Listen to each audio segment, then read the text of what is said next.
وسراجا منيرا. أما بعد، فقد قال الله تبارك وتعالى في كلامه المجيد وفي فرقانه الحميد: أعوذ بالله من الشيطان الرجيم.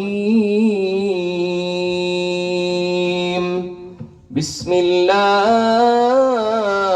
الرحمن الرحيم. يا أيها الذين آمنوا توبوا إلى الله توبة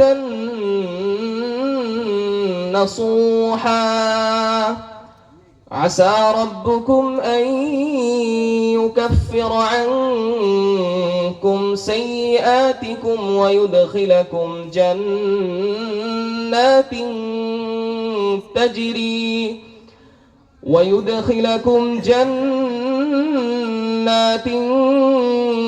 تجري من تحتها الأنهار. وعن عبد الله بن مسعود رضي الله تعالى عنهم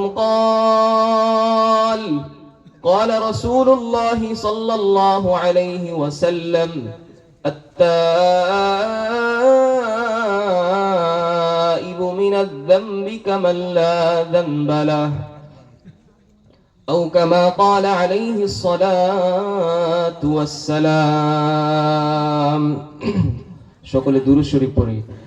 اللهم صل على محمد وعلى آل محمد كما صليت على إبراهيم وعلى آل إبراهيم إنك حميد مجيد.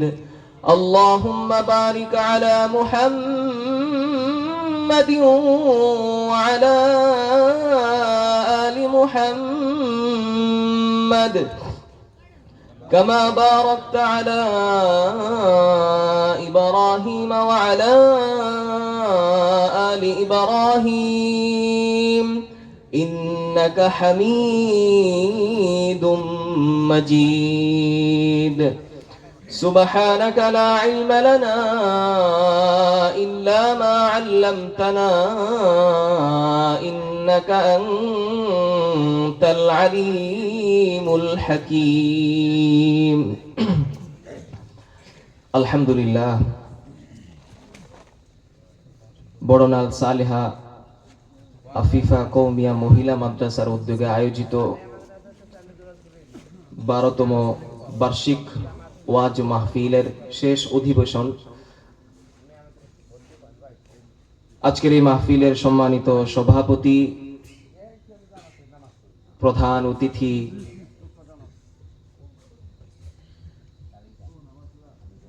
আল্লাহ পাক রব্বুল আলামিনের দরবারে আমাদের শুকরিয়া আদায় করা দরকার যে মহান রব্বুল আলামিন আমাদেরকে দয়া করে, মায়া করে, মহব্বত করে, ভালোবেসে দুনিয়ার হাজারো মানুষ থেকে ফারেক করে আমাদেরকে আল্লাহ তাআলা এই জান্নাতি বাগানে আসার এবং বসার তৌফিক দান করেছেন। এই জন্য আমরা প্রত্যেকেই রব্বুল আলামিনের দরবারে একবার কালিমাতুশ শুকর আদায় করি, আলহামদুলিল্লাহ। এটা একটা জান্নাতি বাগান। কি বাগান? জান্নাতি বাগান।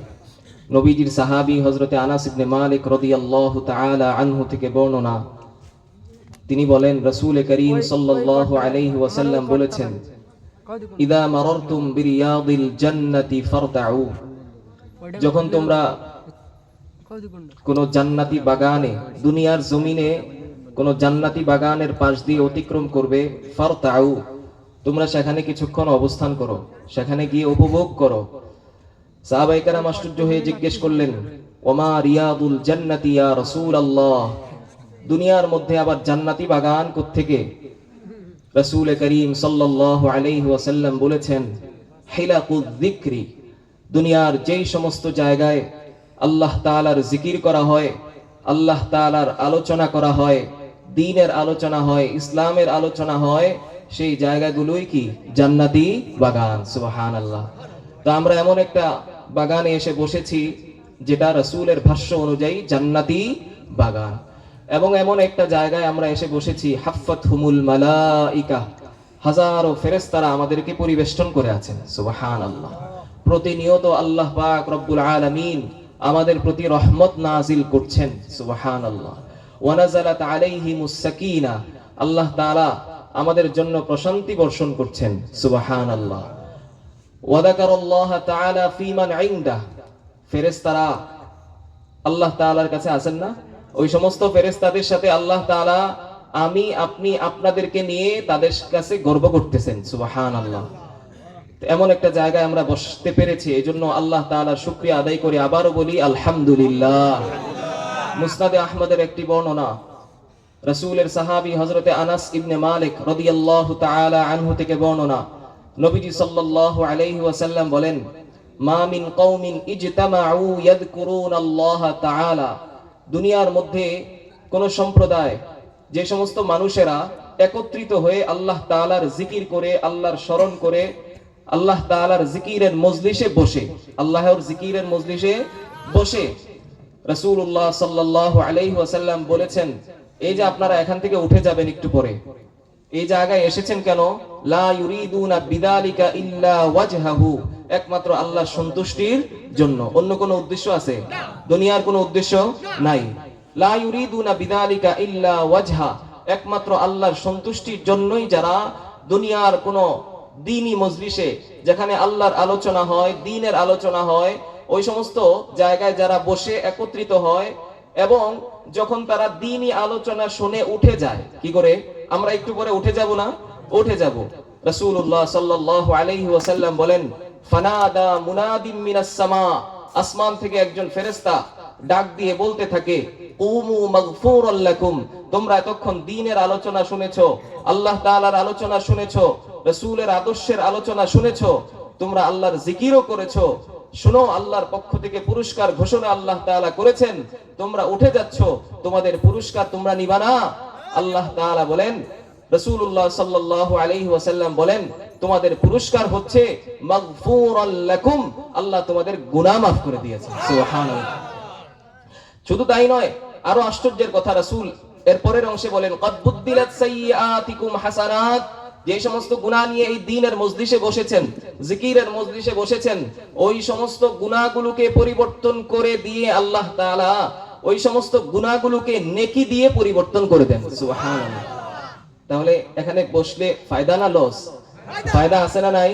আছে। আল্লাহ আমাদের গুনাহ মাফ করে দিয়েছেন, এবং যে সমস্ত গুনাহগুলো করেছি এগুলো নেকি দিয়ে কি করে দিয়েছেন? পরিবর্তন করে দিয়েছেন। এই জন্য যারাই বসবো একেবারে শেষ পর্যন্ত জমে আলোচনাগুলো শুনবেন ইনশাআল্লাহ। যেহেতু রাত্র অনেক হয়ে গেছে, আপনাদেরকে কিছু আমলের কথা শুনিয়ে চলে যাব, যেন আপনারা সারা জীবন এটার উপর কি করতে পারেন? আমল করতে পারেন। এবং আপনারা যখন দুনিয়া থেকে চলে যাবেন, কি করবেন? দুনিয়া থেকে চলে যাবেন, অথবা আমি যদি আগে আগে চলে যাই, যদি আমার কথার মাধ্যমে আপনি একটু আমল করেন, আমি কবরে গিয়েও সেই সওয়াব পাবো। সুবহানাল্লাহ। কথা বুঝছেন? হ্যাঁ। তো আমি পবিত্র কোরআনুল কারীমের একটি আয়াত তেলাওয়াত করেছি, সূরা তাহরীমের 8 নম্বর আয়াত। আল্লাহ তাআলা এই জায়গায় আমাদেরকে একটা আদেশ করেছেন, হুকুম করেছেন। আউযু বিল্লাহি মিনাশ শাইতানির রাজীম, বিসমিল্লাহির রহমানির রহিম। يا أيها الذين آمنوا توبوا إلى الله توبة نصوحا। আল্লাহ তাআলা এই আয়াতের মধ্যে আমাদেরকে আদেশ করছেন, যারা ঈমান এনেছে, আল্লাহ তাআলা তার মুমিন বান্দাদেরকে উদ্দেশ্য করে বলে, আমার মুমিন বান্দারা, তুবু ইলাল্লাহি তাওবাতান নাসুহা, তোমরা আমি আল্লাহর দিকে ফিরে আসো, আমি আল্লাহর কাছে তওবা করো নিজের কৃত গুনাহের জন্য। কেমন তওবা? খাঁটি তওবা। কি তওবা বলেন? খাঁটি তওবা। আচ্ছা, আমরা জীবনের প্রথম থেকেই জানি যে তওবা করতে হয়, তওবা করতে হয়। তওবা কিভাবে করতে হয় এটাও তো আমাদের জানা দরকার আছে। তাওবার শাব্দিক অর্থ হচ্ছে আর রুজুউ ইলাল্লাহ, আল্লাহর দিকে ফিরে আসা। আল্লাহর দিকে কি করা? ফিরে আসা। নিজের পূর্বের যত গুনাহ আমরা করেছি প্রত্যেকটা গুনাহ থেকে মুক্ত হয়ে, প্রত্যেকটা গুনাহ ছেড়ে দিয়ে আল্লাহর দিকে ফিরে আসার নামই কি ভাই? তাওবা। তো আল্লাহ তাআলা বললেন তওবা করবা খাঁটি দিলে, একনিষ্ঠতার সাথে তওবা করো, এমন তওবা করবা যেন এই গুনাহ জীবনে আর কোনোদিন না করো। আল্লাহ তাআলা আমাদেরকে আদেশ করেছেন। ফায়দা কি? আল্লাহর কাছে তো ফায়দা জানতে চাই। আল্লাহ আপনি আমাদেরকে তওবার কথা বললেন, আচ্ছা ঠিক আছে আমরা তওবা করলাম, আপনার দিকে ফিরে আসলাম, গুনাহ ছেড়ে দিলাম, আল্লাহ ফায়দা কি? কি পুরস্কার দিবেন? আল্লাহ তাআলা পরের অংশে বলেন আসা রাব্বুকুম আন ইউকাফিরা আনকুম সাইয়্যাতিকুম। আল্লাহ তাআলা বলেন তওবা করবা, আমি আল্লাহ তোমার জিন্দেগীর গুনাহ মাফ করে দিব। সুবহানাল্লাহ। আসা রাব্বুকুম আইয়ুকাফিরু আনকুম সাইয়্যাতিকুম, শুধু গুনাহ মাফ নয়, ওয়ায়ুদখিলাকুম জান্নাতিন তাজরি মিন তাহতিহাল আনহার, আমি আল্লাহ এমন জান্নাতে তোমাদেরকে প্রবেশ করাবো যেই জান্নাতের তলদেশ দিয়ে নহর সমূহ কি হয়? প্রবাহিত হয়। আপনি শুয়ে থাকবেন, আপনার নিচে দিয়ে নদী সমূহ কি করবে? প্রবাহিত হতে থাকবে। এমন জান্নাত আল্লাহ তাআলা দান করবেন যদি আল্লাহর কোন বান্দা, নবীর কোন উম্মত তওবা করে আল্লাহর দিকে খাঁটি দিলে ফিরে আসে, আল্লাহ তার গুনাহ মাফ করে দেন, আল্লাহ তাকে জান্নাত দান করেন। সুবহানাল্লাহ। তওবা করবেন ইনশাআল্লাহ। দেখেন আল্লাহ তাআলা আমাদেরকে দুনিয়াতে কেন পাঠিয়েছেন বলেন? দুনিয়াতে পাঠিয়েছেন কেন? আল্লাহ তাআলা সূরাতুল মুনাফিকুনের 115 নম্বর আয়াতের মাধ্যমে আমাদেরকে একটা বিষয় জানানোর চেষ্টা করছেন। আল্লাহ তাআলা বলেন আফাহাসিবতুম আন্নামা খালাকনাকুম আবাসান ওয়া আন্নাকুম ইলাইনা লা তুরজাউন। আল্লাহ তাআলা বলেন আমার মুমিন বান্দারা, মানুষ সকল, তোমরা কি ধারণা করেছো আন্নামা খালাকনাকুম আবাসা, আমি আল্লাহ তোমাদেরকে দুনিয়াতে অনর্থক সৃষ্টি করেছি? এমনটা কি কারো ধারণা আছে যে আল্লাহ তাআলা অনর্থক সৃষ্টি করেছেন? ওয়া আন্নাকুম ইলাইনা লা তুরজাউন, এবং তোমাদের এমন কোন ধারণা আছে কিনা যে তোমরা আমার কাছে আবার ফিরে আসবে না? এমন ধারণা কারো আছে নাকি প্রত্যেককেই আল্লাহর কাছে যাইতে হবে? যাইতে হবে ইনশাআল্লাহ। আল্লাহ তাআলা আমাদেরকে বলতেছেন তোমরা কি এমন ধারণা করছো যে তোমাদেরকে অনর্থক সৃষ্টি করেছি? আল্লাহ তাআলা আরেকটা আয়াতের মধ্যে আমাদেরকে জানায় দেন ওয়ামা খালাকনাস সামাআ ওয়াল আরদা ওয়ামা বাইনাহুমা বাতিলা, আমি আসমান সৃষ্টি করেছি, জমিন সৃষ্টি করেছি, তার মধ্যে যত কিছু আছে আমি প্রত্যেকটা জিনিসকেই বাতিলা, অনর্থক সৃষ্টি করি নাই, অযথা সৃষ্টি করি নাই। এখন আল্লাহর কাছে প্রশ্ন জাগে, আমি মানুষ হিসাবে, আমরা মানুষ হিসাবে আল্লাহর কাছে প্রশ্ন করি, আমাদের মনে প্রশ্ন জাগে, আল্লাহ আপনি তো পবিত্র কোরআনুল কারীমের সূরা মুনাফিকুনের 115 নম্বর আয়াতের মাধ্যমে আমাদেরকে জানিয়ে দিয়েছেন যে আল্লাহ আপনি আমাদেরকে অনর্থক সৃষ্টি করেন নাই, আসমান সৃষ্টি করেছেন, জমিন সৃষ্টি করেছেন, তার মধ্যে যত কিছু সৃষ্টি করেছেন প্রত্যেকটার একটা একটা অর্থ আছে, অযথা সৃষ্টি করেন নাই। আমার প্রশ্ন জাগে, আল্লাহ অযথা সৃষ্টি করেন নাই, তাহলে সৃষ্টি করলেন কেন? তাহলে সৃষ্টি কেন করলেন? আল্লাহ তাআলা আমাদের মনে উদয় হওয়া এই প্রশ্নের জবাব আল্লাহ পবিত্র কোরআনুল কারীমের আয়াতের মাধ্যমে আমাদেরকে জানিয়ে দিয়েছেন। আল্লাহ পাক রব্বুল আলামিন বলেন ওয়ামা খালাকতুল জিন্না ওয়াল ইনসা ইল্লা লিয়াবুদুন, আমি দুনিয়াতে মানুষ তোমাদেরকে পাঠিয়েছি, জিন জাতিকে আমি দুনিয়াতে পাঠিয়েছি, ওয়ামা খালাকতুল জিন্না ওয়াল ইনসা ইল্লা লিয়াবুদুন, একমাত্র আমি আল্লাহর ইবাদত করার জন্য। সুবহানাল্লাহ। কার ইবাদত? আল্লাহর ইবাদত করার জন্য। তাহলে প্রথমে বুঝতে পারলাম যে আল্লাহ আমাদেরকে অনর্থক সৃষ্টি করেন নাই। তাহলে জিজ্ঞেস করলাম আল্লাহ কেন সৃষ্টি করলেন? আল্লাহ তাআলা বললেন যে আমি মানুষকে এবং জিনকে একমাত্র আমি আল্লাহর ইবাদত করার জন্য কি করেছি? সৃষ্টি করেছি।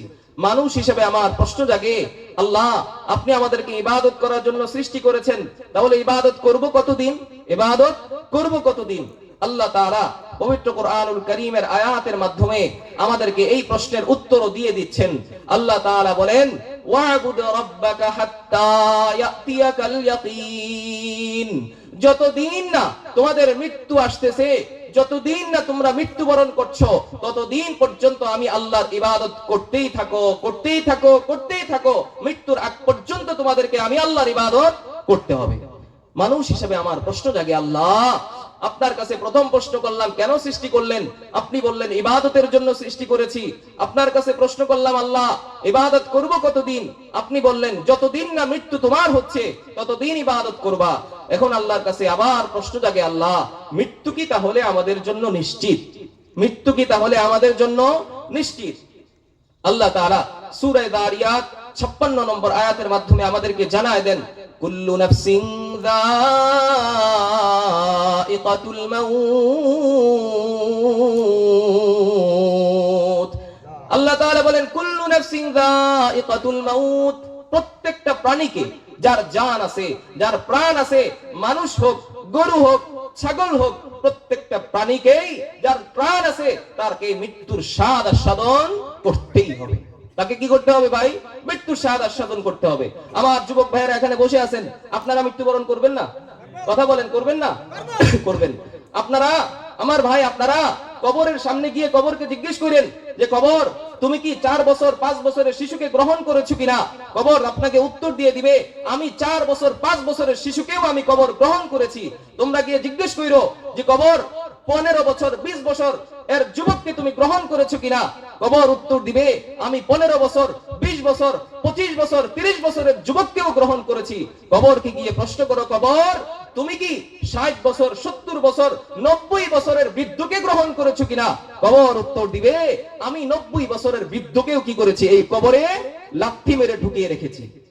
কথা ঠিক কিনা ভাই? তাহলে আমার যুবক ভাইরা যারা মনে করেন যে আমাদেরকে কবরে যেতে হবে না, যখন আমরা অনেক বড় হব, দুনিয়ার চাকচিক্য ভুলে যাব, দুনিয়ার চাকচিক্যের মজা যখন শেষ হয়ে যাবে, তখন আমরা দুনিয়ার চাকচিক্যের কথা ভুলে গিয়ে আল্লাহর দিকে ফিরে যাব। দাঁড়িয়ে তখন পেকে যাবে, তখন আল্লাহর দিকে ফিরবো, আল্লাহর কাছে তওবা করব, এরপরেই না আমাদের মৃত্যু হবে, এমন না? তাহলে কবর তো বললো যে 4 বছরের শিশুকেও আমি গ্রহণ করেছি। কবর তো বললো 15 বছর 20 বছরের যুবককেও আমি গ্রহণ করেছি। কবর তো বললো 90 বছরের বৃদ্ধকেও আমি গ্রহণ করেছি। তাহলে আপনি কোন নিশ্চয়তায় দুনিয়াতে চলাফেরা করছেন? কোন নিশ্চয়তা আপনি এটা ভাবছেন যে আমার দাড়ি পাকবে, আমার চুল পাকবে, আমি যখন বৃদ্ধ হব, আমার চামড়াগুলো যখন কি হবে? ঢিলে হয়ে যাবে, তখন আমি কবরে যাব। এমন ধারণা, এটা কি সঠিক না ভুল? এটা ভুল। আমাদেরকে কবরে যেতেই হবে ভাই। 4 বছরের শিশু কবরে গিয়েছে, 15 বছরের যুবকও কবরে গেছে, 90 বছরের বৃদ্ধ কি কবরে গিয়েছে। এখন আমি আল্লাহর কাছে প্রশ্ন করলাম, আল্লাহ প্রত্যেকটা প্রাণীকেই তো মৃত্যুবরণ করতে হবে। আমার মনে একটা প্রশ্ন জাগছে, আল্লাহ মৃত্যু যখন আসবে, আমি তো বাংলাদেশে আছি, বাংলাদেশ থেকে আমি পলায়ন করে, মৃত্যু থেকে পলায়ন করার জন্য বাংলাদেশ থেকে পলায়ন করে আমি যদি ইন্ডিয়া চলে যাই, আমি যদি ইন্ডিয়া থেকে পলায়ন করে যদি পাকিস্তান চলে যাই, আমি যদি পাকিস্তান থেকে পলায়ন করে যদি আফগানিস্তান চলে যাই, অথবা অন্যত্র কোন দেশে চলে যাই মৃত্যু থেকে পলায়ন করার জন্য, আল্লাহ এই মৃত্যু থেকে পলায়ন করা কি সম্ভব? আল্লাহ তাআলা পবিত্র কোরআনুল কারীমের আয়াতের মাধ্যমে আমাদেরকে জানায় দেন, قُل لَّن يَنفَعَكُمُ الْفِرَارُ إِن فَرَرْتُم مِّنَ الْمَوْتِ أَوِ الْقَتْلِ وَإِذًا لَّا تُمَتَّعُونَ إِلَّا قَلِيلًا। আল্লাহ তাআলা নবীজি সাল্লাল্লাহু আলাইহি ওয়াসাল্লামকে উদ্দেশ্য করে বলেন, নবীজি আপনি আপনার উম্মতদেরকে জানায় দেন, লা ইয়ানফাকুমুল ফিরারু ইন ফারারতুম মিনাল মাউতি আবিল কাতলি, যদি তোমরা মৃত্যু থেকে পলায়ন করতে চাও, বাংলাদেশ থেকে পলায়ন করে চলে যাও ইন্ডিয়া, ইন্ডিয়া থেকে পলায়ন করে চলে যাও পাকিস্তান, পাকিস্তান থেকে পলায়ন করে চলে যাও আফগানিস্তান, অথবা এক দেশ থেকে অন্যত্র কোন দেশে চলে যাওয়ার চেষ্টা করো মৃত্যু থেকে পলায়ন করার ভয়ে, নবী আপনি তাদেরকে জানায় দেন, লা ইয়ানফাকুমুল ফিরার, তাদের এই পলায়ন কোনদিনও কাজে আসবে না। কাজে আসবে ভাই? কাজে আসবে না, কোনদিন কাজে আসবে না মৃত্যু থেকে পলায়ন।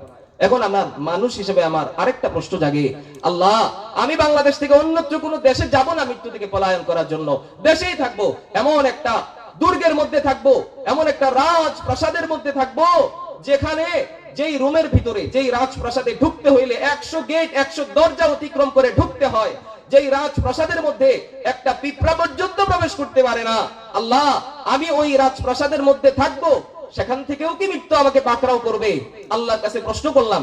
আল্লাহ তাআলা পবিত্র কোরআনুল কারীমের আয়াতের মাধ্যমে এই প্রশ্নের উত্তরও দিয়ে দিয়েছেন।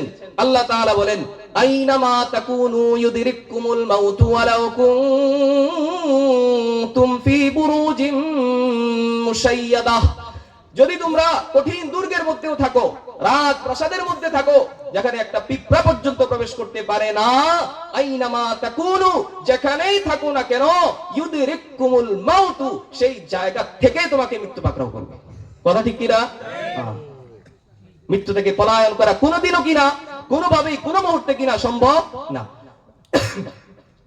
আমার ছোট্ট মনে আবার প্রশ্ন জাগে, মানুষ হিসেবে আমার মনে আবার প্রশ্ন জাগে, আল্লাহ, আমি দেশ থেকে পলায়ন করে অন্য দেশে যাব না, দেশের মধ্যে থেকে রাজপ্রাসাদেও থাকবো না।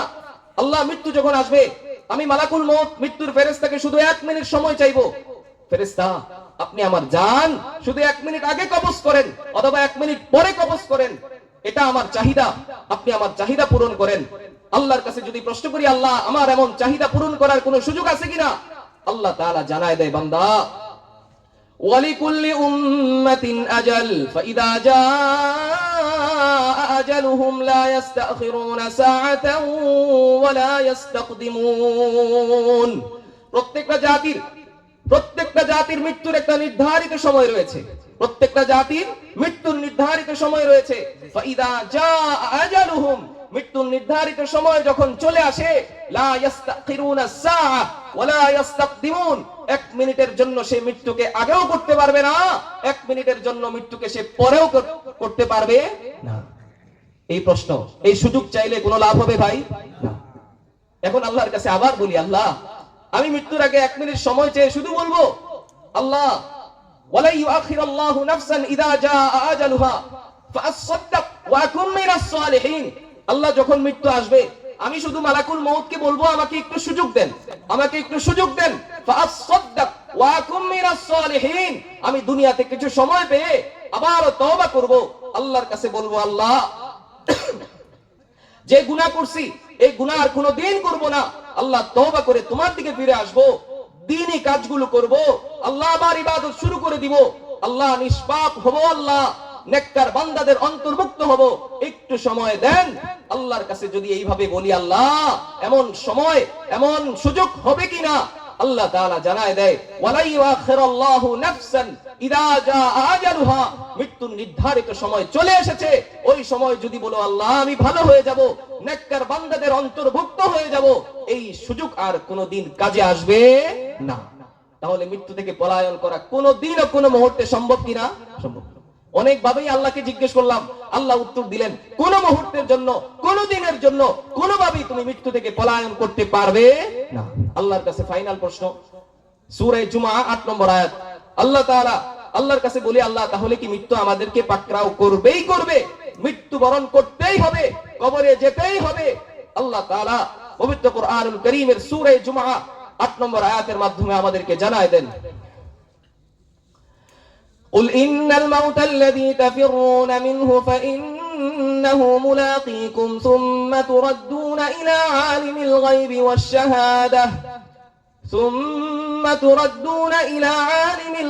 والشهادة فينبئكم بما كنتم تعملون।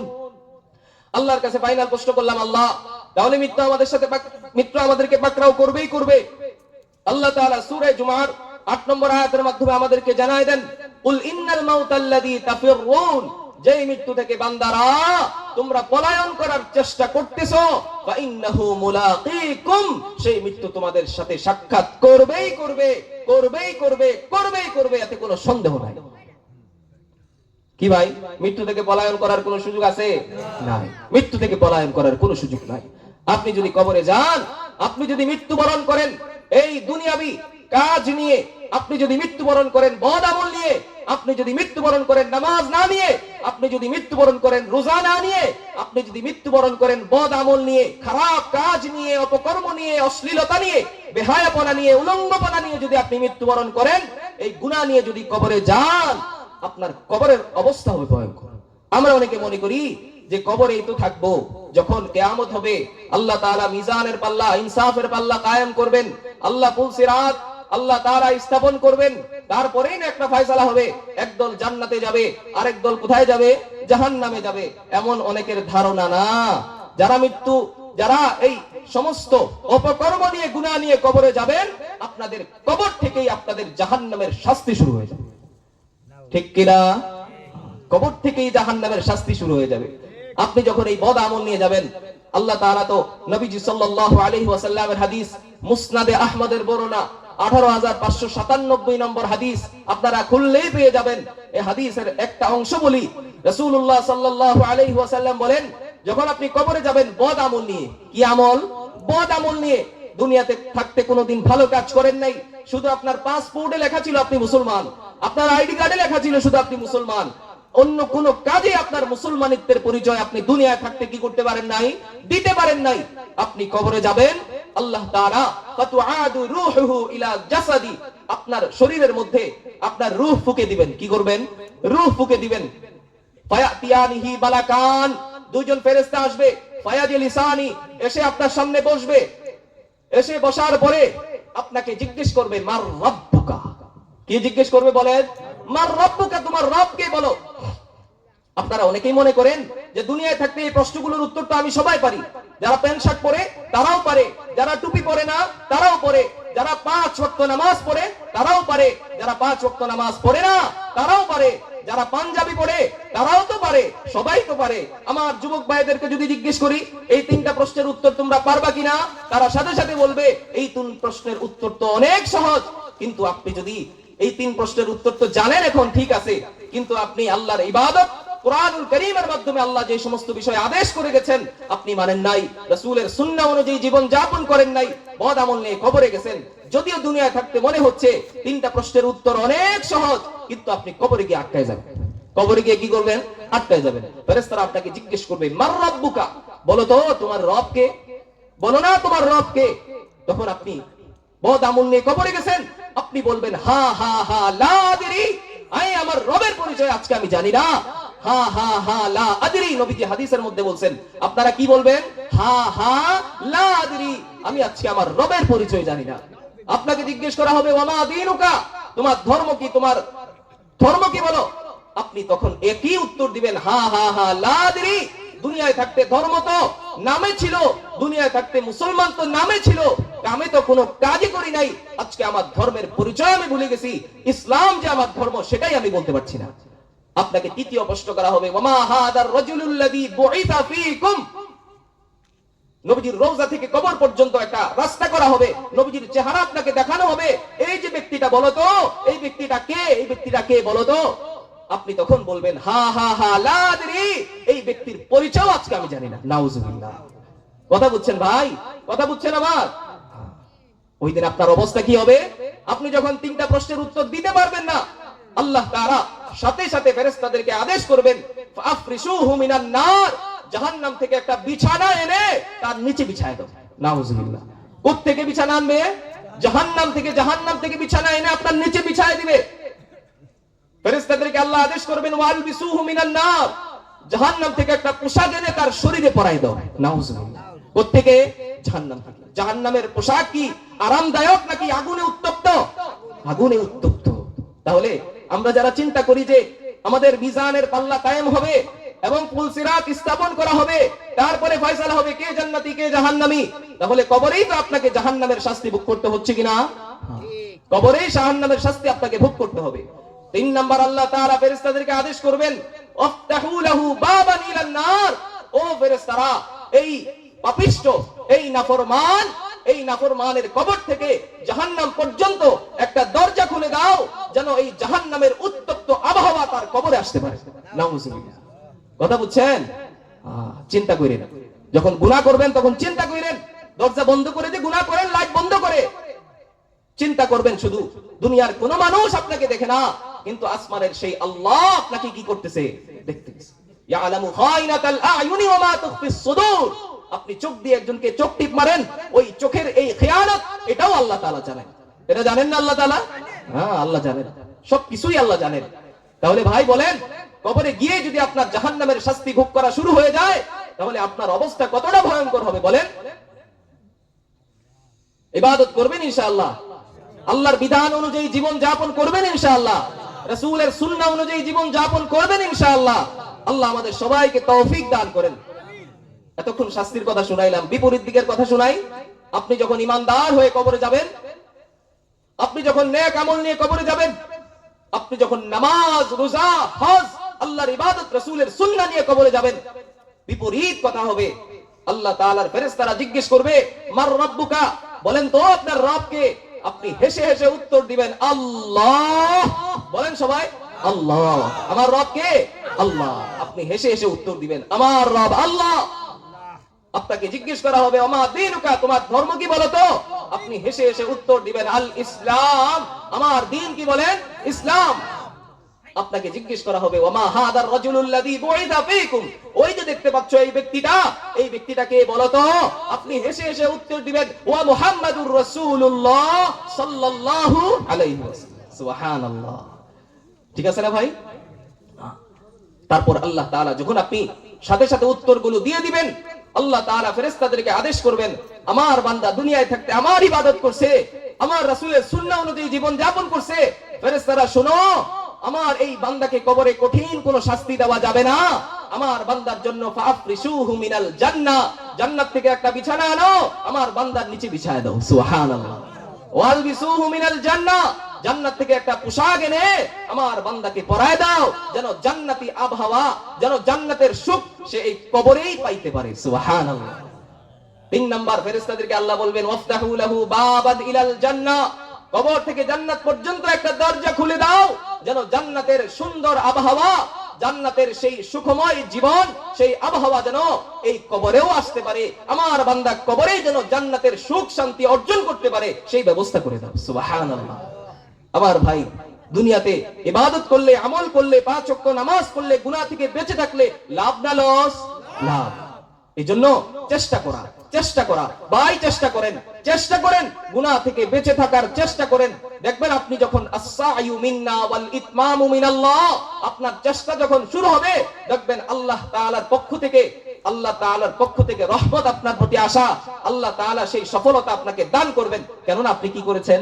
চেষ্টা করেছেন। মান জাদ্দা ওয়াজাদা, যে চেষ্টা করে সে পেয়েই যায়। সে কি করে?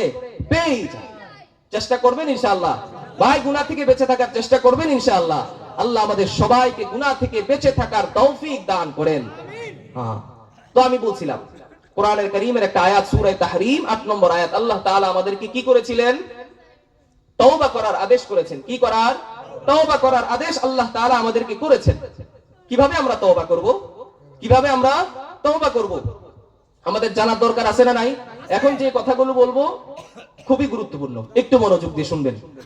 তাহলে আমরা বুঝলাম আল্লাহ তাআলা আমাদেরকে তওবা করার আদেশ করেছেন। তওবা করার আদেশ করার পরে আল্লাহ তাআলা এর পুরস্কার অথবা এর ফায়দাও আল্লাহ তাআলা বলে দিয়েছেন। আসা রাব্বুকুম আইয়ুকাফিরা আনকুম সাইয়্যাতিকুম, আল্লাহ আমাদের গুনাহ কি করে দিবেন? maaf করে দিবেন। তওবা সম্পর্কে দুটো হাদিস আমি আপনাদেরকে শোনাই। ইবনে মাজাহ, আমরা জানি না সহিহ 6টা কিতাব হাদিসের, এর মধ্যে একটা কি? ইবনে মাজাহ। এই ইবনে মাজাহ 4250 নম্বর হাদিস, নবীজির সাহাবী হযরতে আব্দুল্লাহ ইবনে মাসউদ রাদিয়াল্লাহু তাআলা আনহু। আব্দুল্লাহ ইবনে মাসউদ তিনি কে ছিলেন জানেন? আব্দুল্লাহ ইবনে মাসউদ এমন একজন সাহাবী ছিলেন, হুয়া আফকাহু হাদিহিল উম্মাহ, এই উম্মতের সবচেয়ে বড় ফকিহ ছিলেন হযরতে আব্দুল্লাহ ইবনে মাসউদ রাদিয়াল্লাহু তাআলা। সুবহানাল্লাহ। সাহিবুন নালাইন ওয়াল বিসাদাতি ওয়াল মিতহারা, নবীজির যেই জুতা মুবারক ছিল, নবীজির যেই কি জানো, নবীজির আতর ছিল না, নবীজির আতর ছিল, নবীজির যেই মিসওয়াক ছিল, এগুলো হযরতে আব্দুল্লাহ ইবনে মাসউদ তিনি বহন করতেন। সুবহানাল্লাহ। হযরতে আব্দুল্লাহ ইবনে মাসউদের কেমন উচ্চতা ছিল জানেন? আরবের মানুষ তারা একটু লম্বা হয়। কি হয় বলেন? লম্বা হয়।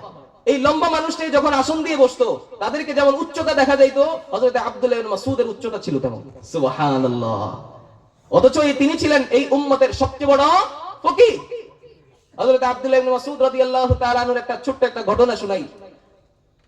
এই সহিহুল আদাবিল মুফরাদ, ইমাম বুখারীর কিতাব রাহমাতুল্লাহি আলাইহি 237 নম্বর হাদিস, এই হাদিসের মধ্যে আসছে হযরতে আব্দুল্লাহ ইবনে মাসউদ রাদিয়াল্লাহু তাআলা আনহুকে একবার নবীজি আমারান নবী সাল্লাল্লাহু আলাইহি ওয়াসাল্লাম আব্দুল্লাহ ইবনে মাসউদ আইয়াসআদা শাজারা, নবীজির মিসওয়াক শেষ হয়ে গেছে। তো মিসওয়াক আনার জন্য গাছে উঠতে হবে কিনা, ডাল পাড়তে হবে কিনা, হযরত আব্দুল্লাহ ইবনে মাসউদকে নবীজি আদেশ করেছেন, গাছে উঠো, মিসওয়াক শেষ হয়ে গেছে, মিসওয়াক বানানোর জন্য ডাল পেড়ে আনো। হযরত আব্দুল্লাহ ইবনে মাসউদ রাদিয়াল্লাহু তাআলা আন গাছে উঠেছেন। হিনা সাইদা ফানাযারা আসহাবু রাসূলিল্লাহি সাল্লাল্লাহু আলাইহি ওয়াসাল্লাম ইলা সাকি আব্দুল্লাহ হিনা সাইদা। আরেকটা কথা, হযরত আব্দুল্লাহ ইবনে মাসউদ ছিলেন একেবারে জীর্ণ শীর্ণ চিকন মানুষ। কি মানুষ? জীর্ণ শীর্ণ চিকন মানুষ। সব দিক দিয়ে ওনার সবকিছুই ছোট ছোট ছিল। তো সাহাবায়ে কেরাম যখন দেখলেন আব্দুল্লাহ ইবনে মাসউদ গাছে উঠেছে, ওনার পায়ের দিকে সাহাবায়ে কেরাম লক্ষ্য করেছেন। ফানাযারা আসহাবু রাসূলিল্লাহ ইলা সাকি আব্দুল্লাহ, পায়ের দিকে লক্ষ্য করছেন। পায়ের দিকে লক্ষ্য করার পরে ফাদহিকু মিন হুবুশাতি সাকাইহি, ছোট ছোট পা, জীর্ণ শীর্ণ এই পায়ের দিকে তাকায় সাহাবায়ে কেরাম হেসে দিয়েছেন। সাহাবায়ে কেরাম কি করছেন? হেসে দিয়েছেন। রাসূল করিম সাল্লাল্লাহু আলাইহি ওয়াসাল্লাম সাহাবায়ে কেরামের হাসি দেখে জিজ্ঞেস করলেন, মা তাদহাকুন, তোমরা কেন হাসতেছো বলো তো, কেন হাসতেছো? সাহাবায়ে কেরাম কিছু বলেন নাই। নবীজি এর পরে বলছেন, লারিজুল আব্দুল্লাহ আথকালু ফিল মিজান ইয়াউমাল কিয়ামাতি মিন ওয়াহদি। আব্দুল্লাহ ইবনে মাসউদের এই জীর্ণ শীর্ণ ছোট ছোট পা দেখে তোমরা হাসতেছো। আব্দুল্লাহ ইবনে মাসউদের এই ছোট্ট একটা পায়ের ওজন মিজানের পাল্লায় কিয়ামতের ময়দানে উহুদ পাহাড়ের চেয়েও বেশি ভারী হয়ে যাবে। সুবহানাল্লাহ। কি পাহাড়? উহুদ পাহাড়ের চেয়েও বেশি ভারী। তাহলে এটা দিয়ে বুঝতে পারলাম যে আমাদের মিজানের পাল্লা, ইনসাফের পাল্লা আল্লাহ যে কায়েম করবেন, মিজানে আল্লাহ তাআলা মানুষের যে ওজন, বান্দা আমরা যে মানুষ না, এই মানুষেরও ওজন করবেন। কি করবেন? ওজন করবেন। কেননা রাসূল বলছেন কি, আব্দুল্লাহ ইবনে মাসউদের এই পা মিজানের পাল্লায় উহুদ পাহাড়ের চেয়ে কি হবে? ভারী হবে। মিজানের পাল্লায় তিনটা জিনিসের ওজন হবে। কয়টা জিনিস? কথা বলেন, কয়টা জিনিস? তিনটা জিনিস। এক নাম্বার বুঝলাম মানুষের ওজন হবে। কিসের ওজন? মানুষের ওজন হবে। দুই নাম্বার, রাসূলুল্লাহ সাল্লাল্লাহু আলাইহি সাল্লাম বলেন, মুসলিম শরীফের বর্ণনা, 99 সিজিল্লা, আমরা যে ভালো কাজ করি, আমরা যে খারাপ কাজ করি, প্রত্যেকটা ভালো এবং খারাপ কাজ এর খাতা রয়েছে। কি রয়েছে? খাতা। এই খাতাগুলো হবে 99টা। কয়টা খাতা? 99টা খাতা। এক একটা খাতা কত বড় হবে? মাদ্দা বাসারি। আমরা কিয়ামতের ময়দানে আমরা চোখ দিয়ে তাকাই, আমাদের চোখের দৃষ্টিসীমা যতটুকু যাবে ততটুকু পর্যন্ত এক একটা খাতা বড় হবে। সুবহানাল্লাহ। তাহলে আমাদের আমলনামার খাতা কয়টা হবে? 99টা। ওই খাতাগুলো আল্লাহ তাআলা মিজানের পাল্লায় কি করবেন? ওজন করবেন। তাহলে কয়টা পাইলাম? 2টা পাইলাম। আরেকটা কথা হইছে, আমরা যে আজকে এশারের নামাজ আদায় করছি, নেক আমল হইছে কিনা? এই নেক আমলটা দেখা যায়? দেখা যায় না। তাহলে এটাকে কিভাবে ওজন করবেন? এই নেক আমলগুলোকে আল্লাহ তাআলা একটা আকৃতি দিবেন। কি দিবেন? রাসূলের স্পষ্ট হাদিস আছে, একটা আকৃতি দিবেন। এই আকৃতি দিয়ে আল্লাহ তাআলা মিজানের পাল্লায় সেটাকে কি করবেন? ওজন করবেন। তাহলে কি বুঝলাম? মিজানের পাল্লায় কয় জিনিসের ওজন হবে? 3 জিনিস। এক নাম্বার মানুষের ওজন হবে। 2 নাম্বার 99টা খাতার ওজন হবে। 3 নাম্বার প্রত্যেকটা নেক আমলের একটা আকৃতি আল্লাহ তাআলা দিবেন। সেগুলো কি করবেন? আল্লাহ তাআলা মিজানের পাল্লায় ওজন করবেন। আচ্ছা, হযরত আব্দুল্লাহ ইবনে মাসউদের আরেকটা পরিচয় শুনেন। নবীজির সাহাবীদের মধ্য থেকে 100 জন, কেউ লিখেছেন 130 জন মুফতি ছিলেন। কি ছিলেন? মুফতি। তাদের মধ্যে প্রধান মুফতি ছিলেন 7 জন। কয়জন? 7 জন। তার মধ্যে একজন ছিলেন হযরত আব্দুল্লাহ ইবনে মাসউদ রাদিয়াল্লাহু তাআলা। 7 জনের মধ্যে একজন ছিলেন শুধু মেয়ে, কি বলেন? নারী। আর তিনিই ছিলেন আম্মাজান হযরত আয়েশা রাদিয়াল্লাহু তাআলা আনহা। সুবহানাল্লাহ। এই আব্দুল্লাহ ইবনে মাসউদ রাদিয়াল্লাহু তাআলা আনহু, আমি যে হাদিসটা বলতেছিলাম ইবনে মাজাহ 4250 নম্বর হাদিস, এই হাদিসটা বর্ণনা করেছেন কে? হযরত আব্দুল্লাহ ইবনে মাসউদ রাদিয়াল্লাহু তাআলা আন, যার একটা পায়ের ওজন কিয়ামতের ময়দানে মিজানের পাল্লায় উহুদ পাহাড়ের চেয়ে কি হবে? ভারী হবে। হযরত আব্দুল্লাহ ইবনে মাসউদ রাদিয়াল্লাহু তাআলা আনহু বলেন, ক্বালা রাসূলুল্লাহ সাল্লাল্লাহু আলাইহি ওয়াসাল্লাম, নবীজি সাল্লাল্লাহু আলাইহি ওয়াসাল্লাম বলেছেন, আত-তাইবু মিনাদ দামবি কামাল্লা যানবালা, যারা গুনাহ থেকে আল্লাহর কাছে তওবা করে, কি করে বলেন? আল্লাহর কাছে তওবা করে। তওবার অর্থ আমরা কি জেনেছিলাম? আল্লাহর দিকে ফিরে আসা। নিজের কৃত গুনাহগুলো থেকে মুক্ত হয়ে আল্লাহর দিকে ফিরে আসার নামই কি? তওবা। কথা বুঝছেন? তো নবীজি সাল্লাল্লাহু আলাইহি ওয়াসাল্লাম বলেন, যারা গুনাহ থেকে আল্লাহর কাছে তওবা করে আল্লাহর দিকে ফিরে আসে, সে কেমন হয়ে যায়? কামাল্লা যানবালা, কেমন যেন তার গুনাহে থাকে না। সুবহানাল্লাহ। একটা বাচ্চা তার মায়ের গর্ভ থেকে সদ্য জন্মগ্রহণ করার পরে সে যেমন মাসুম থাকে, নিষ্পাপ থাকে, কি থাকে বলেন? তার কোনো গুনাহ থাকে? গুনাহ থাকে না। সে যেমন মাসুম থাকে, নিষ্পাপ থাকে। রাসূল বলেন, কামাল্লা যানবালা, কেউ যদি নিজের কৃত গুনাহের জন্য, 90 বছরের গুনাহের জন্য, সে যদি আসমান পরিমাণ গুনাহের জন্য আল্লাহর কাছে তওবা করে আল্লাহর দিকে ফিরে আসে, ওই গুনাহ আর কোনোদিন না করে, নবীজি সাল্লাল্লাহু আলাইহি ওয়াসাল্লাম বলেন, কামাল্লা যানবালা, সে ওই সদ্য জন্মগ্রহণ করা মাসুম নিষ্পাপ শিশুর মতো নিষ্পাপ হয়ে যায়। সুবহানাল্লাহ। কথা বুঝছেন? তাহলে তওবা করার দরকার আছে না নাই? কারা কারা তওবা করবেন ইনশাআল্লাহ? আল্লাহ আমাদের সবাইকে নিজের কৃত গুনাহের জন্য তওবা করার তৌফিক দান করেন। সকলে বলেন আমিন। দেখেন ভাই, আমরা গুনাহ করব, এটাই স্বাভাবিক। মানুষ মাত্রই কি হয়ে যায়? ভুল হয়ে যায়। ইবনে মাজার পরের হাদিস 4251 নম্বর হাদিস, নবীজির সাহাবী হযরতে আনাস ইবনে মালিক, নাম কি বলেন? আনাস ইবনে মালিক। তিনি কেমন সাহাবী ছিলেন জানেন? হযরত আনাস ইবনে মালিক রাদিয়াল্লাহু তাআলা আনহু বলেন, খাদামতুন নবিয়্য সাল্লাল্লাহু আলাইহি ওয়াসাল্লাম 10 সিনিন, আমি নবীজির খেদমত করেছি 10 বছর। কয় বছর? 10 বছর খেদমত করেছি। দেখেন নবীজির চারিত্র মাধুরী কেমন ছিল। নবীজি সাল্লাল্লাহু আলাইহি ওয়াসাল্লামকে উদ্দেশ্য করে তিনি বলেন, ফামা ক্বালা লি উফফুন, 10 বছরের মধ্যে একবারও আমার কোনো ভিন্ন কাজের জন্য নবীজি বলেন নাই, উফ শব্দটা পর্যন্ত উচ্চারণ করেন নাই। সুবহানাল্লাহ, কথা বুঝছেন? উফ শব্দটা পর্যন্ত কি করেন নাই? উফ আনাস তুমি এটা কেন করলা? এরপরে তিনি বলেন, ফামা ক্বালা লি উফফুন ওয়ালা আল্লাহ সালাতা ওয়ালা লিমা সালাতা, আনাসকে এটাও বলেন নাই, আনাস তুমি কেন এটা করলে না, কেন তুমি এটা করলে, এইভাবে কোন শব্দ চয়ন নবীজি 10 বছরে কি করেন নাই? আনাসের সাথে করেন নাই। সুবহানাল্লাহ বলবেন না? এই ছিল নবীজির আদর্শ, এই ছিল নবীজির চরিত্র। এই হযরত আনাস ইবনে মালিক এই হাদিস বর্ণনা করছেন। কথা শুনেন ভাই, হযরত আনাস ইবনে মালিক রাদিয়াল্লাহু তাআলা আনহু বলেন, কুল্লু বনি আদম খাত্তা, নবীজি সাল্লাল্লাহু আলাইহি ওয়াসাল্লাম বলেছেন প্রত্যেকটা বনি আদম সন্তান তারা প্রত্যেকেই কি গুনাহগার। তারা কি বলেন? প্রত্যেকেই গুনাহগার। ওয়া খায়রুল খাত্তাইনা আত-তাওয়াবুন, কিন্তু গুনাহগারদের মধ্য থেকে ওই ব্যক্তি সর্বোত্তম যে নাকি নিজের কৃত গুনাহের জন্য আল্লাহর কাছে তওবা করে। সুবহানাল্লাহ, যে নাকি নিজের কৃত গুনাহের জন্য আল্লাহর কাছে তওবা করে, সেই কি গুনাহগারদের মধ্য থেকে সর্বশ্রেষ্ঠ গুনাহগার। কথা বুঝছেন? গুনাহ হয়ে গেছে ভাই, গুনাহ হয়ে গেছে, গুনাহের উপর অটল এবং অবিচল থাকা যাবে না। রাসূল যেহেতু বলেছেন প্রত্যেকটা বনি আদম গুনাহগার, গুনাহ হয়ে যাওয়াটাই স্বাভাবিক, কিন্তু এই গুনাহের উপর অটল এবং অবিচল থাকাটা হচ্ছে দোষণীয়। অটল এবং অবিচল থাকাটা কি বলেন?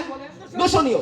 এজন্য গুনাহ হয়ে যাবে স্বাভাবিক, গুনাহ হয়ে যাবে স্বাভাবিক, কিন্তু গুনাহ হয়ে যাওয়ার পরে আল্লাহর কাছে বলবেন, আল্লাহ আমি তো গুনাহ করতে চাই নাই, আল্লাহ আমি গুনাহ করতে চাই নাই, আল্লাহ শয়তানের ধোঁকায় গুনাহ করে ফেলছি, কিন্তু আমার ভিতরে অনুশোচনা তৈরি হয়েছে, আমার ভিতরে ভাবনা তৈরি হয়েছে, আল্লাহ এই গুনাহ আর কোনোদিন করব না, আল্লাহ মাফ করে দেন।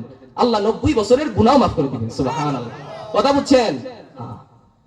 এখন শুনেন, আল্লাহ তাআলা তওবা এটা আমাদের থেকে কতটা চান, তওবা যে আমরা করব এটা আল্লাহ কতটা চান আমাদের কাছ থেকে। হাদিস শুনাই, মুসলিম শরীফের 2769 নম্বর হাদিস, নবীজির সাহাবী হযরতে আবু মুসা আল-আশআরী রাদিয়াল্লাহু তাআলা আনহু হাদিস বর্ণনা করেন।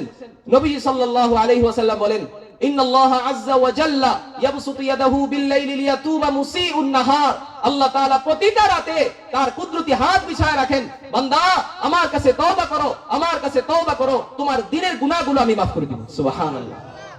ওয়া ইয়াবসুতু ইয়াদাহু বিন-নাহারি লিয়াতুবা মুসিউল লাইল, আল্লাহ দিনে তার কুদরতি হাত প্রসারিত করে রাখেন, বিছায় রাখেন, যেন রাতের গুনাহকারীরা আল্লাহর কাছে তওবা করে ফিরে আসতে পারে, আল্লাহ তার গুনাহ মাফ করে দিবেন।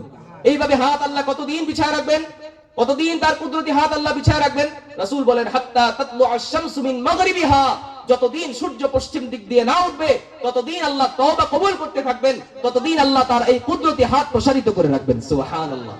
রাসূলের আরেকটা হাদিস আছে, রাসূলুল্লাহ সাল্লাল্লাহু আলাইহি ওয়াসাল্লাম বলেন, ইন্নাল্লাহা ইয়াকবালু তাওবাতাল আবদি মা লাম ইউগারদির, যতদিন পর্যন্ত তোমার মৃত্যু না আসবে ততদিন পর্যন্ত আমি আল্লাহ তোমার 90 বছরের গুনাহের জন্য আমি অপেক্ষায় থাকবো। বান্দা আমার কাছে মাফ চাও, তোমার মৃত্যু এখনো আসে নাই, মাফ চাও, আমি আল্লাহ তোমার তওবা কবুল করব। সুবহানাল্লাহ। কতদিন পর্যন্ত? যতদিন মৃত্যু না আসে ততদিন পর্যন্ত। এখন সঠিক পদ্ধতিতে আমরা কিভাবে তওবা করব? আমরা অনেকেই দুই গালে দুটা আঘাত করি, অনেকে করি না ভাই? হ্যাঁ, তওবা তওবা তওবা এমন করেন না আপনারা? অনেকেই করে, আমরা দেখেছি। এটাকে তওবা বলে না। এটাকে কি বলে না? তওবা বলে না। হযরত ইমাম নববী, নাম শুনেছেন আপনারা? হযরত ইমাম নববী রাহমাতুল্লাহি আলাইহি, উনি একটা কিতাব লিখছেন রিয়াদুস সালিহিন।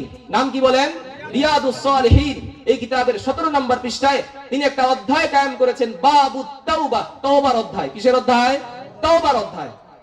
এই কিতাবের মধ্যে তিনি লিখেছেন, হযরত ইমাম নববী রাহমাতুল্লাহি আলাইহি লিখেছেন, উলামায়ে কেরাম বলেছেন, কারা?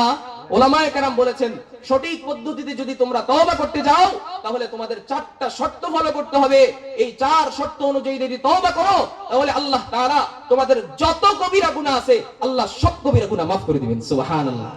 আমরা জানি আমাদের গুনাহ কয় প্রকার? 2 প্রকার। কয় প্রকার? 2 প্রকার। কবিরা গুনাহ, সগীরা গুনাহ। কবিরা গুনাহ, সগীরা গুনাহ। সগীরা গুনাহ যেগুলো আমাদের হয়ে যায়, ছোট ছোট গুনাহ, এগুলো আমাদের অনেক সময় দেখি আমরা জিকির করলে আমাদের গুনাহ মাফ হয়। হ্যাঁ, রাসূলের স্পষ্ট হাদিস আছে, কেউ যদি নামাজ পড়ে তার গুনাহ মাফ হয়। কেউ যদি ওযু করে ওযুর শেষ ফোঁটা পর্যন্ত মাআল মা আও মা আখিরি কতরিল মা তার গুনাহ ঝরে যায়। কথা বুঝছেন? এই যে গুনাহগুলো ঝরে যাওয়া, এগুলো সগীরা গুনাহগুলো কি হয়ে যায়? ঝরে যায়। উলামায়ে কেরাম লিখেছেন, কেউ যদি কবিরা গুনাহ করে এটার জন্য তওবা করা আবশ্যক। তওবা ছাড়া তার এই কবিরা গুনাহ কোনোদিনও মাফ হবে না। তওবা ছাড়া কবিরা গুনাহ কি হবে না? মাফ হবে না। আপনি আল্লাহর সাথে শিরিক করছেন, মাজারে গিয়ে আপনি সিজদা দিয়েছেন, সিজদার একমাত্র হকদার কে বলেন? আল্লাহ। জোরে বলেন আল্লাহ। আল্লাহ ছাড়া কেউ আছে দুনিয়ার মধ্যে যে তাকে সিজদা করতে হবে? না। মাজারে গিয়ে সিজদা করেন না, এটা শিরিক করছেন কিনা আপনি? কথা বলেন, শিরিক করছেন কিনা? এটা আপনি ওযু করলে আপনার এই গুনাহ মাফ হয়ে যাবে, নাকি আল্লাহর কাছে তওবা করতে হবে? আল্লাহর কাছে তওবা করতে হবে। উলামায়ে কেরাম লিখেছেন, হযরত ইমাম নববী জায়গা লিখছেন কথাটা। উলামায়ে কেরাম বলেছেন, কেউ যদি তার তওবা কবুল করাইতে চায়, তওবা কবুল হওয়ার 4টা শর্ত। কয়টা শর্ত বলেন? 4টা শর্ত। কথাগুলো একটু মনোযোগ দিয়ে শুনবেন। উলামায়ে কেরাম লিখেছেন যে ফাইন কানাতিল মাসিয়াতু বাইনাল আবদি ওয়া বাইনাল্লাহ, যদি আমাদের গুনাহটা আল্লাহর হকের সাথে সম্পৃক্ত হয়। কিসের সাথে বলেন? আল্লাহর হক। কথা বলেন, কার সাথে? আল্লাহর হকের সাথে। আল্লাহর হক কি? আল্লাহর সাথে শিরিক করা যাবে না। আল্লাহর হক কি বলেন? আল্লাহর সাথে শিরিক করা যাবে না। আল্লাহর হক কি? নামাজ ছাড়া যাবে না। আল্লাহর হক কি? 30টা রোজাই রাখতে হবে, রোজা ছাড়া যাবে না। আল্লাহর হক কি? আল্লাহ সামর্থ্য দিয়েছে, হজ করতেই হবে, এটাও কি আল্লাহর হক? কথা বুঝছেন? এগুলো আল্লাহর হক। এখন আপনি যদি আল্লাহর হক নষ্ট করেন, কথা বুঝছেন, আমি বান্দা হয়ে যদি আল্লাহর হক নষ্ট করি, তাহলে এই গুনাহটা যদি বান্দা এবং আল্লাহর হকের সাথে সম্পৃক্ত হয়, তাহলে তওবার জন্য শর্ত 3টা। কয়টা বলেন? তওবার জন্য শর্ত কয়টা? 3টা। কথাগুলো বুঝতেছেন আপনারা? তওবার জন্য শর্ত 3টা। 1 নাম্বার, উলামায়ে কেরাম লিখেছেন আইয়ুকলিআ আনিল মাসিয়া, ওই গুনাহটা আজীবনের জন্য ছেড়েই দিতে হবে। কি করতে হবে? এই গুনাহ ছেড়ে দিতে হবে। 1 নাম্বার শর্ত কি? গুনাহ ছেড়ে দিতে হবে। 2 নাম্বার, উলামায়ে কেরাম লিখেছেন আইয়ানদামা আলা ফি'লিহা, সে যে কৃত গুনাহ করেছে সেই গুনাহের উপর অনুতপ্ত হইতে হবে, লজ্জিত হইতে হবে, বলতে হবে আল্লাহ গুনাহ করে ফেলছি, আল্লাহ শয়তানের দোকায় গুনাহ করে ফেলছি, আর জীবনে গুনাহ করব না। আল্লাহ আমার ভিতরে অনুশোচনা তৈরি হয়েছে, ভাবনা তৈরি হয়েছে, এই গুনাহ করাটা ঠিক হয় নাই, আল্লাহ আমি লজ্জিত, আল্লাহ আমি অনুতপ্ত, আল্লাহ আপনি আমার গুনাহ মাফ করে দেন। কথা বুঝছেন? 2 নাম্বার কি বলেন? লজ্জিত হইতে হবে আল্লাহর কাছে। 3 নাম্বার, উলামায়ে কেরাম লিখেছেন, ইমাম নববী তার কিতাবের মধ্যে লিখেছেন, উলামায়ে কেরামের উদ্ধৃতি দিয়ে উলামায়ে কেরাম লিখেছেন যে আইয়া আযিমা আজমান জাযিমান আল্লা ইয়াউদা ইলাইহা আবাদা, এমন দৃঢ় সংকল্প করতে হবে, এমন দৃঢ় প্রতিজ্ঞা করতে হবে, ওয়াদা করতে হবে, আল্লাহ এই গুনাহ আমি আর জীবনে আগামীতে ভবিষ্যতে কোনোদিন এই গুনাহ আর করব না, তাহলেই আল্লাহ আপনার তওবা কবুল করবেন। কথা বুঝছেন? তাহলে গুনাহটা যদি আমাদের বান্দা এবং আল্লাহর হকের সাথে কি হয়? সম্পৃক্ত হয়। আল্লাহর হক কি? শিরিক করছেন আপনি, আল্লাহর হক নষ্ট করেছেন, নামাজ ছেড়ে দিয়েছেন, আল্লাহর হক নষ্ট করেছেন, আপনি রোজা রাখেন নাই, আল্লাহর হক নষ্ট করেছেন, আপনি কি করেছেন বলেন? আপনি আপনার সামর্থ্য হয়েছে, আপনি হজ করেন নাই। কবিরা গুনাহগুলো কি কি? কবিরা গুনার জন্য কি করতে হয়? তওবা করতে হয়। কবিরা গুনাহগুলো কি কি বলেন? একজনের নামে আপনি মিথ্যা সাক্ষ্য দিয়েছেন, কি করেছেন? মিথ্যা সাক্ষ্য দিয়েছেন, কবিরা গুনাহ করেছেন। আপনি একজনের নামে গীবত করেছেন, কবিরা গুনাহ করেছেন। আপনি একজনকে অপবাদ দিয়েছেন, সে এই কাজ করে নাই, এই গুনাহের কাজ করে নাই, তারপরও আপনি মানুষের কাছে গিয়ে ছড়িয়ে দিয়েছেন যে অমুক বাড়ির অমুক মানুষ সে এই জিনা করেছে, কিন্তু সে করে নাই, আপনি তার নামে অপবাদ দিয়েছেন, এটা কবিরা গুনাহ করছেন। এই গুনাহের জন্য যেহেতু আপনি অন্যজনের নামে কি করছেন? অপবাদ দিবেন, যতদিন পর্যন্ত আপনি তার কাছে গিয়ে মাফ না চাইবেন ততদিন আপনার তওবা আল্লাহ কবুল করবে না। কি করবে না? তওবা কবুল করবে না। কথা বুঝছেন? এখন আমি যে বললাম আল্লাহর হক, শিরিক করা, কথা বলেন, শিরিক করা। আপনি আল্লাহর কাছে বলবেন আল্লাহ আমি শিরকি গুনাহ ছেড়ে দিলাম, আল্লাহ আমি মাজারিকে আর সিজদা করব না, আল্লাহ আমি লজ্জিত, আল্লাহ আমি অনুতপ্ত, আল্লাহ আমি ওয়াদা করলাম ভবিষ্যতে এই শিরকি গুনাহ আর করব না। আল্লাহ চাহে তো আপনার এই 3 শর্ত অনুযায়ী আপনার তওবা কি করবেন? কবুল করবেন। শিরকি গুনাহ যেটা হয়েছে সেটা কি করে দিবেন? মাফ করে দিবেন। কিন্তু কথা হচ্ছে নামাজ, রোজা, হজ এগুলো থেকে এগুলো শুধু তওবা করলে মাফ হয় না। কি হয় না বলেন? কেননা নামাজের কাজা আছে কিনা? কথা বলেন, নামাজের কাজা আছে কিনা? রোজার কাজা আছে কিনা? হজের কাজা আছে কিনা? এগুলো কি তওবা করলেই মাফ হবে, নাকি যতদিন পর্যন্ত ওই নামাজগুলো আদায় না করবেন, যতদিন পর্যন্ত ওই রোজাগুলো না রাখবেন, যতদিন পর্যন্ত হজ না করবেন, ততদিন এই তওবাও কি হবে না? কবুল হবে না। কথা বুঝছেন? যে সমস্ত জিনিসের কাজা আছে কিন্তু কবিরা গুনাহ, যতদিন পর্যন্ত ওই কাজাগুলো আপনি আদায় না করবেন ততদিন এই গুনাহ আল্লাহ কি করবেন না? মাফ করবেন না। কথা বুঝছেন আমার? এই 3 শর্ত অনুযায়ী আমাদেরকে তওবা করতে হবে। আরেকটা শর্ত, সেটা যদি কোনো বান্দার হকের সাথে গুনাহটা হয়। কিসের সাথে? কথা বুঝতেছেন আমার? বান্দার হক। দেখেন, আপনি একটা মানুষের কাছ থেকে চুরি করে 100 টাকা নিয়ে গিয়েছেন। এই কথাটা খুবই গুরুত্বপূর্ণ, মনোযোগ দিয়ে শুনেন। একজনের কাছ থেকে আপনি চুরি করে কি করেছেন? টাকা নিয়ে গিয়েছেন। একজনের মাল আত্মসাৎ করেছেন, এতিমের মাল আপনি আত্মসাৎ করেছেন। কথা বুঝছেন? আপনি ঋণ নিয়ে মৃত্যুবরণ করেছেন। কি নিয়ে? ঋণ নিয়ে মৃত্যুবরণ করছেন। আপনি 24 বছর, 25 বছর, 40 বছর ধরে আপনি দোকানে ব্যবসা করেন। 40 বছরে আপনি মানুষকে কি করেছেন? ওজনে কম দিয়ে ঠকিয়েছেন। ওজনে কম দিয়ে ঠকিয়েছেন। কতজনের কাছে গিয়ে মাফ চাইবেন? কথা বলেন, কতজনের কাছ থেকে মাফ চাইবেন? আপনি ট্রেনে যাতায়াত করেন, অনেকেই, এমন হয়েছে কিনা জানি না, ট্রেনে যাতায়াত করেন, টিকিট না কেটে আপনারা কি করেন? অনেক সময় চুপি চাপি একটা জায়গায় গিয়ে বসে যান। এই ট্রেন কি শুধু একজনের মালিকানায়, নাকি এটা সরকারি? কথা বলেন, সরকারি না? তাহলে পুরো বাংলাদেশের মানুষের কাছে আপনার কি করতে হবে? মাফ চাইতে হবে। কেননা আপনি কি করছেন? টিকিট ছাড়া আপনি গেছেন না। তো এই হকটা কার? কথা বলেন, সরকারের মানে কি? পুরো বাংলা, পুরো জনগণের না? পুরো কয়জনের কাছে মাফ চাইবেন? কথা বলেন, কয়জনের কাছে মাফ চাইবেন? এই জন্য আমাদের আলেমরা বলেছেন, যদি এমন গুনাহ হয়ে যায়, এমন গুনাহ যদি হয়ে যায়, তাহলে আপনি ওই ট্রেনের কাউন্টারে যাবেন। সেখানে গিয়ে আপনি যতদিন পর্যন্ত আপনি টিকিট কেটেছেন, ধরেন আপনি 5 দিন যাতায়াত করেছেন, 5টা টিকিট কেটেছিলেন, ততদিনের টিকিট কেটে আপনি ওই জায়গায় টিকিট ছিঁড়ে ফেলে দেন। তাহলে টাকাটা জায়গায় চলে যাবে, বাংলাদেশের জনগণের টাকা জনগণের কাছে চলে যাবে, আপনিও দায়মুক্ত হয়ে যাবেন, আল্লাহ আপনার গুনাহ মাফ করে দিবেন। সুবহানাল্লাহ। ঠিক আছে না ভাই? কথা বুঝছেন? এমন গুনাহ যদি হয়ে যায়। আবার আপনারা ধরেন একজনের কাছ থেকে আপনি 100 টাকা চুরি করেছেন। কত টাকা? 100 টাকা চুরি করেছেন। এখন যদি আপনি তার কাছে বলতে চান, ভাই আপনার কাছে 100 টাকা চুরি করেছি, আপনি আমাকে মাফ করে দিয়েন, এমন কথা যদি বলতে চান, তাহলে আপনি সমাজে মুখ দেখাইতে পারবেন না। সুরত কি? আপনি ওই 100 টাকার জন্য 100 টাকা আপনি কি করবেন?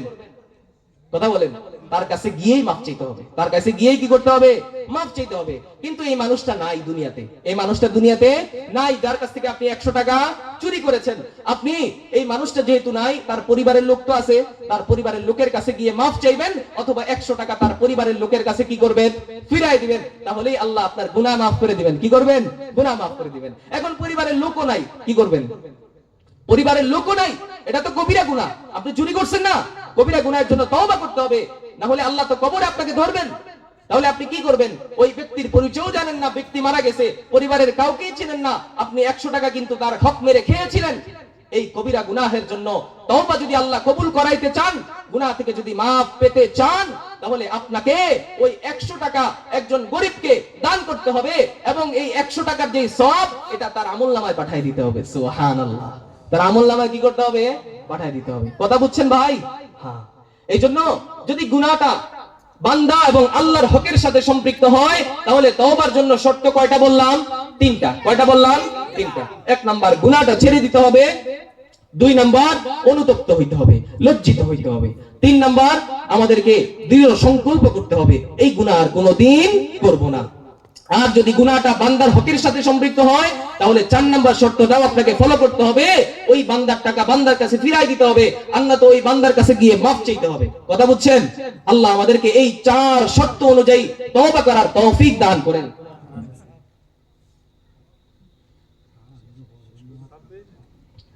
আচ্ছা, শুধু একটা হাদিস বলে শেষ করে দিই। রাসূলুল্লাহ সাল্লাল্লাহু আলাইহি ওয়াসাল্লামের একটা হাদিস শুনাই। এতক্ষণ শুনলাম যে তওবা এই 4 শর্ত অনুযায়ী করতে হবে। তওবা করলে আল্লাহ গুনাহ মাফ করে দেন, নিষ্পাপ বানায় দেন। এখন তওবা করলে আল্লাহ কতটা খুশি হন, এটাও তো জানার দরকার আছে না? হ্যাঁ, তওবা করলে আল্লাহ তাআলা কতটা খুশি হন। হাদিসের মধ্যে আসছে, নবীজির সাহাবী হযরত আনাস ইবনে মালিক রাদিয়াল্লাহু তাআলা আনহু থেকে বর্ণনা, নবীজি সাল্লাল্লাহু আলাইহি ওয়াসাল্লাম বলেন, লাল্লাহু আশাদ্দু ফারহান বিতাওবাতি আবদিহি হিনা ইয়াতুবু ইলাই। দেখেন, একটা মানুষ মরুভূমিতে বেরিয়েছে, তার সাথে তার বাহন আছে, উট আছে। কি আছে? উট আছে। ওয়া আলাইহা তুআমুহু ওয়া শারাবু, ওই উটের উপর তার খাবারও আছে, পানিও আছে। কি আছে? খাবার আছে, পানি আছে। মরুভূমিতে সফরে বেরিয়েছে, অর্ধেক পথ যাওয়ার পরে তার ঘুম চলে এসেছে, ক্লান্তি এসেছে, অনেক পরিশ্রম করেছে না, মরুভূমিতে উত্তপ্ত বালুকণা, উত্তপ্ত রোদ তার উপর পড়তেছে, সে ক্লান্ত হয়ে গেছে। ওই এক জায়গায় তার এই কি উট অথবা বাহন, এটা রেখে সে ঘুমিয়ে গেছে। ফাইসা মিনহা, সে ক্লান্ত হয়ে গেছে, নিরাশ হয়ে গেছে। ক্লান্ত হয়ে গেছে, শুয়ে গেছে, ঘুমিয়ে গেছে। ঘুম থেকে ওঠার পরে দেখে তার ওই উট বা বাহন আর কি নাই এই জায়গায়। আচ্ছা বলেন তো, তার এই বাহন শুধু চলে গেছে নাকি বাহনের উপর যে খাবার ছিল, পানি ছিল, সেটাও চলে গেছে? সেটাও চলে গেছে। এখন সে চিন্তা করতেছে, আমি যদি বাড়ির দিকে রওনা দেই তাহলে আমি বাড়িতেই যেতে পারবো না, মৃত্যু নিশ্চিত। আমি যদি আমার গন্তব্যে রওনা দেই, যেই গন্তব্যে আমি যেতে চাচ্ছিলাম, সেই গন্তব্যে যেতে গেলেও আমার মৃত্যু নিশ্চিত। কথা বুঝছেন? খাবারও নাই, পানিও নাই, বাহনও নাই, কিভাবে যাবে? তখন সে চিন্তা করছে, বুখারী শরীফের বর্ণনা আসছে, তিনি ওই সময় চিন্তা করছেন, ফাআনামু হাত্তা আমুতা, আমি এই ঘুমিয়ে ঘুমিয়ে যেন আমার শান্তিতে মৃত্যুটা হয়, আমি এখানেই থাকি, এখানেই শান্তিতে মৃত্যুবরণ করব। কথা বুঝছেন? হ্যাঁ, রাসূলের স্পষ্ট হাদিস, এটা বুখারী শরীফে আছে, তিরমিজি শরীফে আছে, মুসলিম শরীফেও আছে। তখন সে চিন্তা করে আবার ঘুমায় গেছে।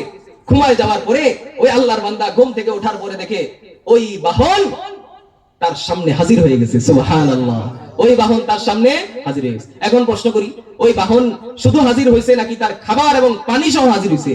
ওয়া আলাইহা তুআমুহু ওয়া শারাবুহু, তার উপর পানি ছিল, খাবার ছিল, পানি ছিল কিনা, সবকিছু নিয়ে সে হাজির হয়ে গেছে।